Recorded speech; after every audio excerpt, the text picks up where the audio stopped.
Halo semuanya, selamat bergabung kembali. Kali ini kita akan membahas tentang trigger dengan signal error di minggu 14A. Oke, kita mulai aja. Kita punya 4 soal yang harus kita bahas. Untuk pertemuan kali ini kita akan menggunakan database employee. Jadi bukan Nordin lagi ya. Database-nya bisa kalian download dari ULS di minggu 14A, ada DB employee di sini, kalian tinggal pasang aja. Nanti DB employee akan punya 1, 2, 3, 4, 5, 6 tabel. Kita akan fokus untuk kali ini, kita akan fokus di tabel employee dan departemen saja. Tabel employee seperti namanya menyimpan data tentang employee. SSN adalah kode karyawan, first name, middle name, last name, itu biasa ya. Kemudian super SSN adalah nama supervisor karyawan tersebut. Sedangkan departemen ini menyimpan data tentang departemen. Di sini ada nomor departemen, nama departemen, manajer dari departemen tersebut. Jadi ini adalah kode karyawan yang memimpin cabang tersebut atau departemen perusahaan tersebut. Oke, kita akan fokus ke dua tabel ini dulu untuk minggu 14A ini. Kita coba lihat, di sini saya sudah copy soal-soalnya, termasuk kerangka trigger beserta perintah untuk mengirimkan signal error ke MySQL jika data yang diterima itu tidak valid. Oke, kita mulai dari nomor 1.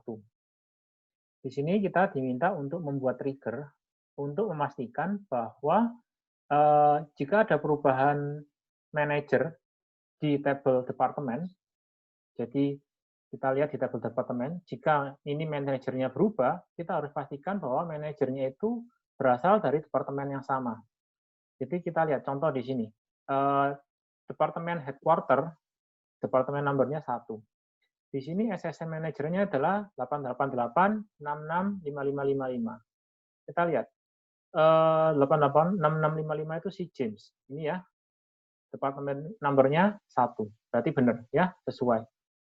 Nah, kalau misalnya departemen nomor 1 ini kemudian manajernya diganti 1, 2, 3, 4, 5, si John nggak boleh, karena si John ini berada di departemen nomor 5. Jadi John tidak boleh memimpin departemen nomor 1, karena dia sudah beda departemen. Oke, kita ingin membuat pengecekan tersebut. Jika manajernya ini berubah, kita harus pastikan bahwa perubahan tersebut, manajer yang baru itu ditempatkan di departemen yang sama dengan departemen yang dia akan pimpin. Oke, kita mulai dari nama ya. Nama. Berdasarkan trigger ini mau dijalankan kapan. Karena kita ingin memvalidasi, kalau kita ingin memvalidasi, tentunya kita harus perlu trigger before. Karena kalau trigger after, ya terlambat. Oke? Jadi before. Before apa? Di sini dikatakan jika ada perubahan manajer. Berarti jika ini diubah. Berarti before update. Update tabel apa? Kita lihat. Ini adalah tabel departemen. Maka kita bilang before update department. Oke, kita sesuaikan perintahnya. Before update on table department.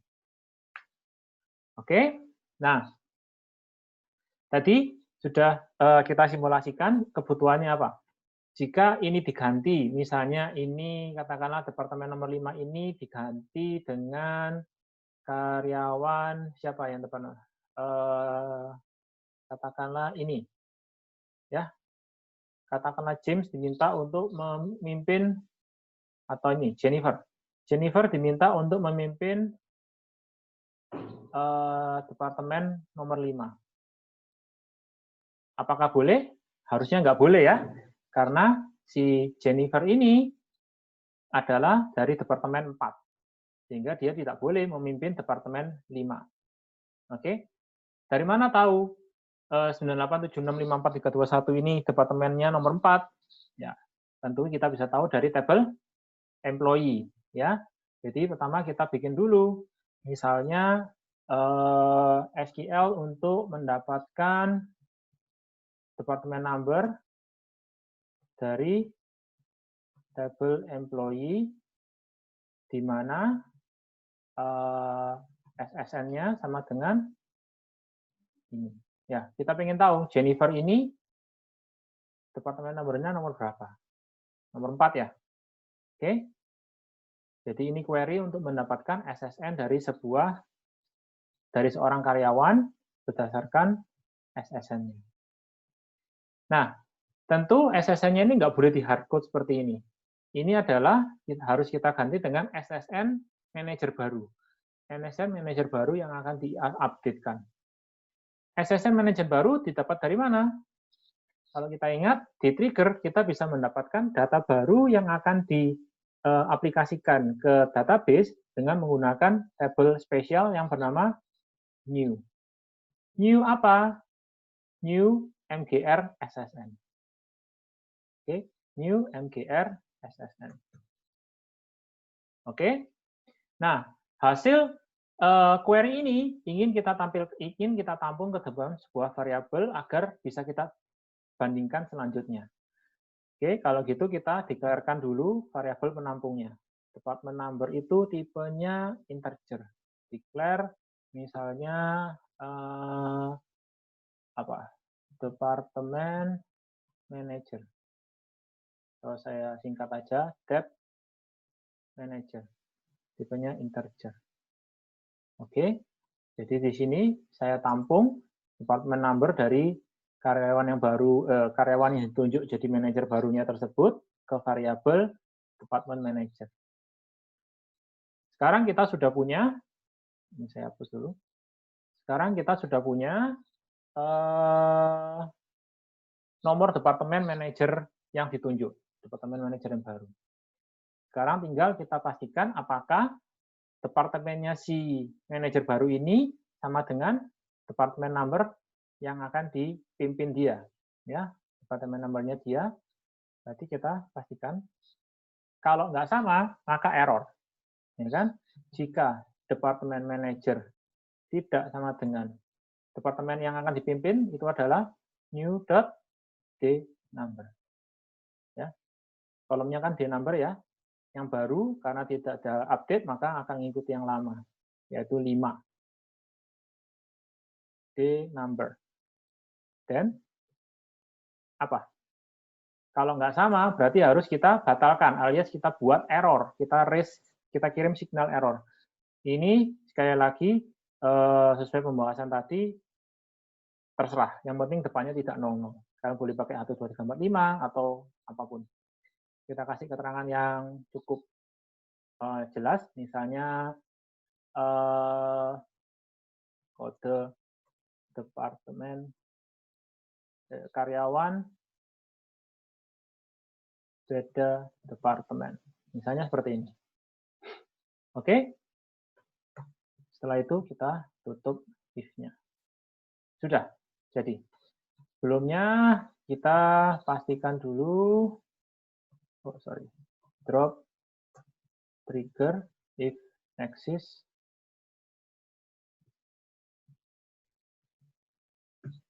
Oke.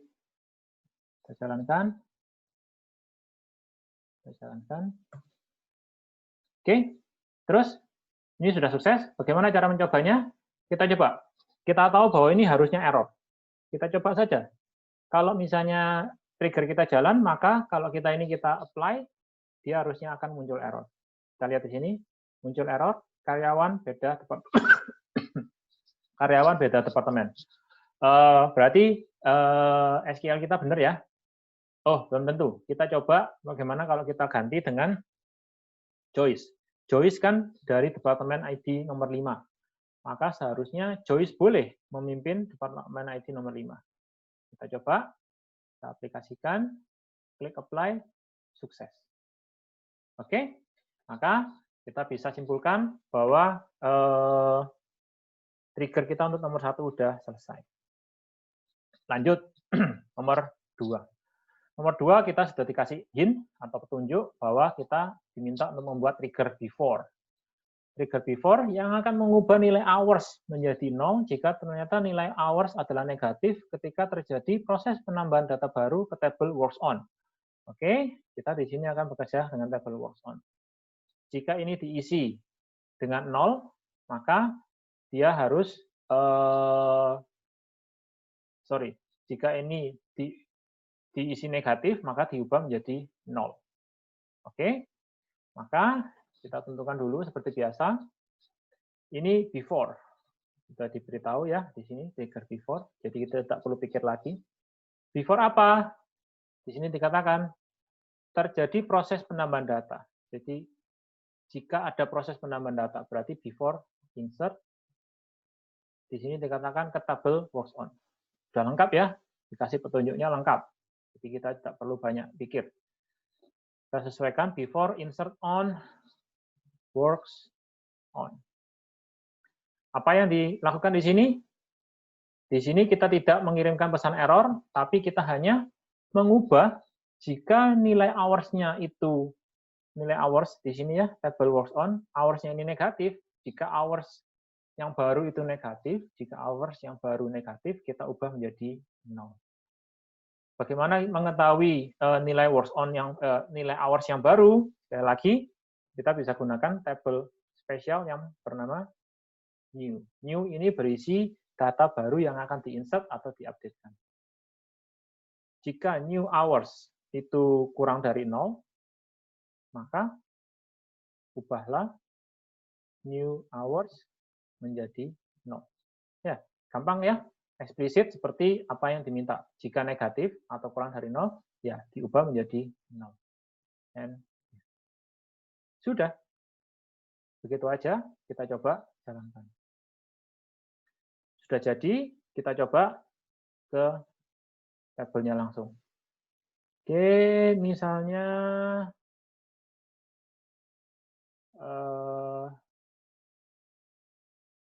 katakanlah di sini project number, hours. Oke, di sini ini saya hapus dulu ya. Oke, sebentar saya copy. Project number 30, ini saya hapus. Delete terus.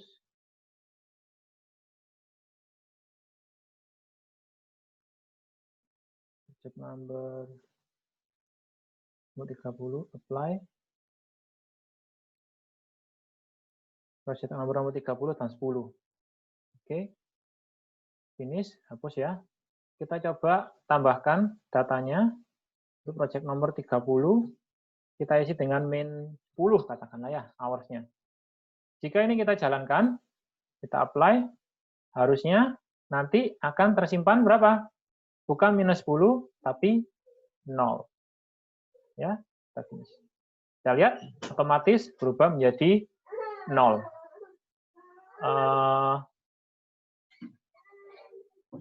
Oke, berarti kita bisa simpulkan bahwa nomor 2 selesai dengan benar. Oke, lanjut.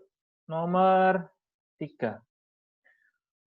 Buatlah trigger before jika ada perubahan data gaji dan gaji baru lebih kecil atau sama dengan gaji lama, maka batalkan perubahan gaji itu.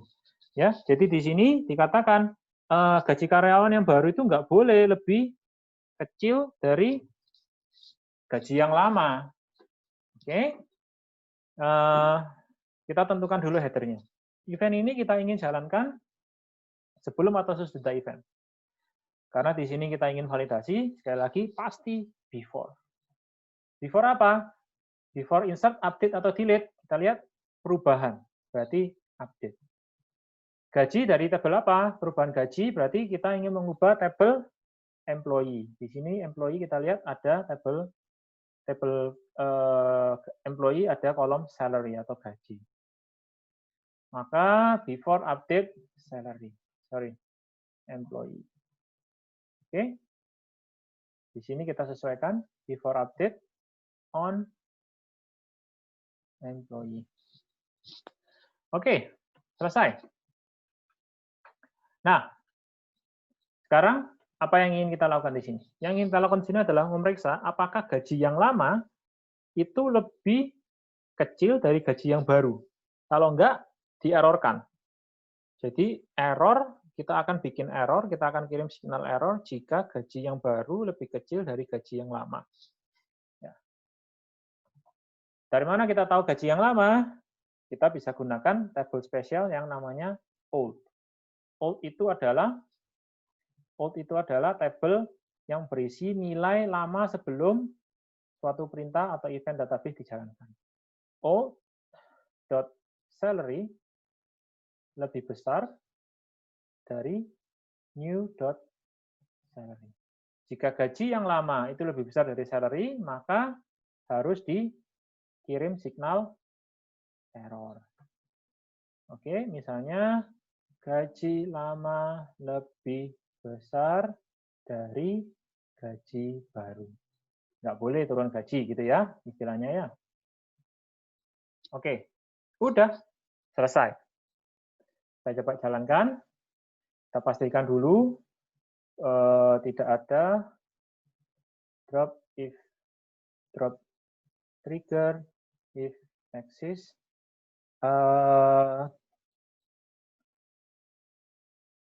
TR before update employee.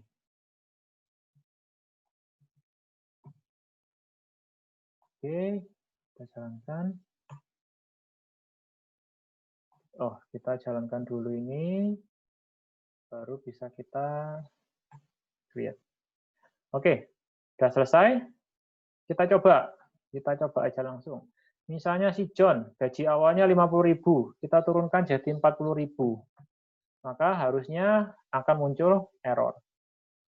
Apply, errornya keluar ya.